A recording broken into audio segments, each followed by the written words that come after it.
نو نبی علیہ الصلوۃ والسلام په غار سور کې صرف 3 ورځې ایثار شو او بیا د غار سور نه اراده وکړه د مدینه منورې په طرف باندې.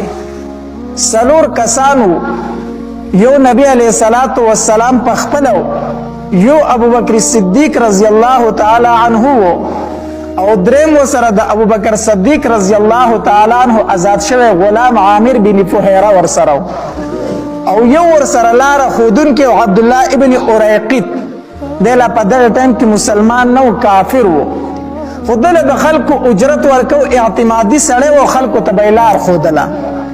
نو دا 4 تنه وو او 2 ورسره اوخي وي،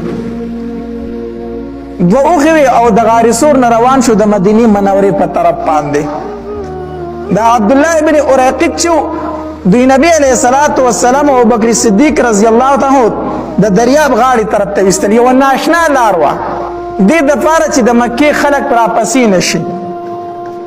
نو داسې روان دي، روایاتو کې راځي وایي چې کله نبی علیہ الصلوۃ والسلام د مکې مکرمې نه پناه کېده که نه، دا مکه مکرمه پاتې کېده، نو نبی علیہ السلام داسې راوګرځېده او د مکې ته یې کتل او د سترګو مبارکو نه اوښکې روانې شوې، وی ای مکې ما ته ډېره خوښوي او زما ستا نه زړه نه کېږي، ما به چېرته ته نه وې پرېښې کړو، ستا اوسېدونکي زه نه ایستلی، خو څه وکړم ستا اوسېدونکي ما په تا کې نه پرېږدي، نو ځکه ستا نه روان یم.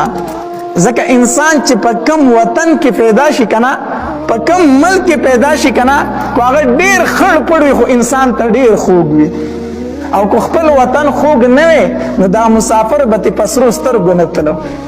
دوی هغې رڼاګانو لځي، د بار ملکونو رڼاګانو او ښارونو لځي، خو چې د خپل کلي نه جدا کېږي نو په دې خړو خاورو پسې په سرو سترګو جاړي.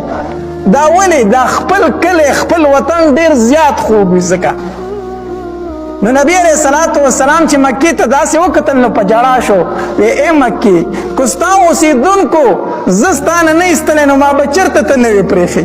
او د سترګو مبارکو نه اوښکې روانې شوې. الله تبارک وتعالی په دغه ټایم کې آیاتونه نازل کړو، د الله پاک پیغمبره دې کلي ته به دې واپس بیا راولمه، خفه کېږه ما، خیر دی کو نن تې په ژړا باندې روانې، یو ورځ به راشي چې په غلبې باندې به دې کلي ته واپس راځې، تعالی به فتح در کومه. نو نبی علیہ الصلوۃ والسلام روان دی، ابوبکر رضی الله تعالی عنہ ورسره دی. نو ابوبکر رضی الله تعالی عنہ د نبی علیہ الصلوۃ والسلام نه په عمر کې لکشر، په عمر کې ته کشر هو، خو د بدن نه به داسې ښکارېده چې دی د نبی علیہ السلام نه مشر دی، داسې به ښکارېدو. نو چا چې به تپوس وکړو د ابوبکر رضی الله تعالی عنہ نه، وایي دا ملګری در سره څوک دی، ملګری در سره څوک دی؟ نو ابوبکر رضی الله تعالی عنہ وفرمایل دا هغه انسان دی چې ما ته لاره ښایي، دا هغه انسان دی چې ما ته څه ښایي؟